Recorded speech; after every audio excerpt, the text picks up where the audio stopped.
Welcome back to Askewed Reviews. And I know it's been a few months since his passing, but I finally decided how I wanted to honor Val Kilmer. And the way that I'm going to do that is by doing two trivia reviews, one for a film of his that I've never seen, and one for my personal favorite. So I'm going to be starting with the one that I've never seen before, and that would be the 2011 film Twixt. Now, it may be very difficult to watch this version of the film, as the next year they actually came out with Betwixt Now and Sunrise, the authentic cut, which is in fact the director's cut. This was the version that I was actually able to watch. By the way, if you don't know, the reason why it's called Twixt or Betwixt is because to be betwixt something is to be between something. And in this film, it's all about being between dream and reality. Here's your trivia question for today. Aside from writing, what is the sheriff's hobby? The answer will be at the end of this episode. So, in the film Twixt, we meet our main character of Hall Baltimore. He is an author and primarily has done work all about witches and witchcraft. In fact, his newest book that he's peddling is called Witch Hunter. As Hall is touring his book around, he ends up in a small town. So small, in fact, that the bookstore is actually just part of the hardware store. It's here where Hall meets the town sheriff, Bobby LaGrange, who is also trying to become a writer. In fact, he wants Hall to follow him back to the morgue so he can show him something interesting and perhaps the two of them can work on a book together. Sheriff LaGrange does in fact show Hall a very interesting situation as a young girl has been impaled or staked. Since Hall has recently been dealing with a lot of writer's block, he agrees to work with Sheriff LaGrange. He does quickly find out that this town is a lot stranger than he was expecting. There's a clock tower that has 7 faces, and almost none of them are correct. There's an entire tribe of Goths that live on the other side of the lake. And even some parts of the town have a very dark history. At night, in Hall's dreams, he ends up meeting the young girl who's in the morgue, called Virginia, but she prefers to go by V. So, with help from V and the long deceased author Edgar Allan Poe, will Hall be able to solve the mysteries that abound within this town? This movie was written and directed by Francis Ford Coppola. The inspiration for this film was actually a dream that Coppola had.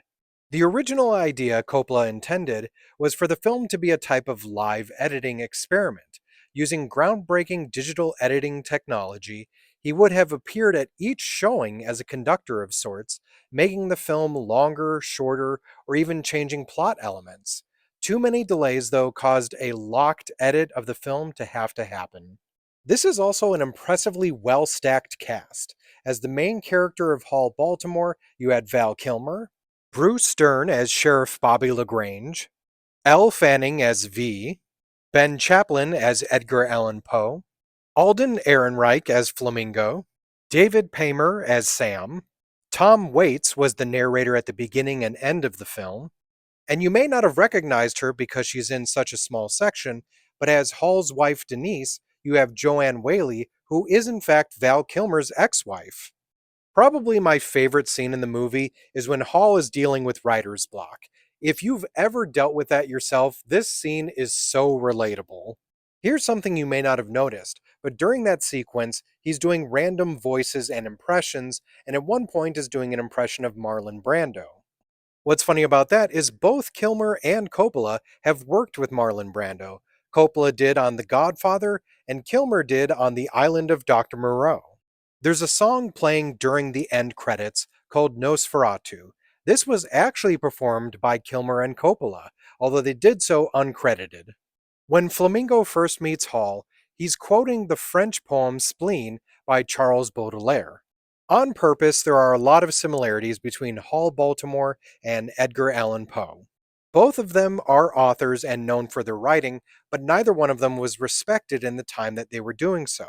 Both of them drank heavily to aid in the writing process, and both of them were obsessed with a girl named Virginia. With Hall, his obsession was because of what also happened to his own daughter and because he was trying to solve Virginia's case. While Poe, on the other hand, had a creepy obsession with his 13-year-old cousin named Virginia. One last thing, Hall's last name is Baltimore, which is where Edgar Allan Poe lived and died. Val Kilmer has stated, though, that the actual boat accident that occurs with Hall's daughter is an attempt of Coppola to deal with his personal guilt over the tragic death of his own son, Giancarlo, who also died in a boating accident. Some parts of this movie were actually filmed at Coppola's estate in Napa County. The entire movie, though, was in fact filmed in California. So when it comes to the film Twixt, or Betwixt, Now and Sunrise, which is the version, like I said, that I saw, I really did find this movie interesting.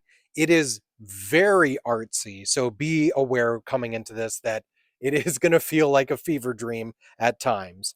But there was something about it that was very intriguing, and I actually kind of liked it.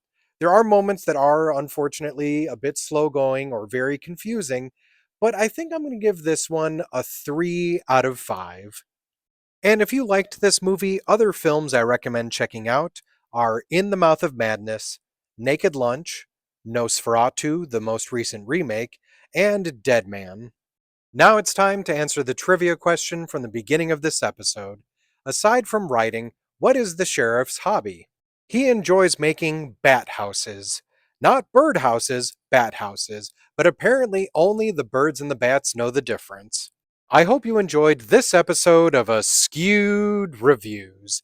And please keep an eye out as I have another Val Kilmer movie that I'm going to be doing a trivia review for.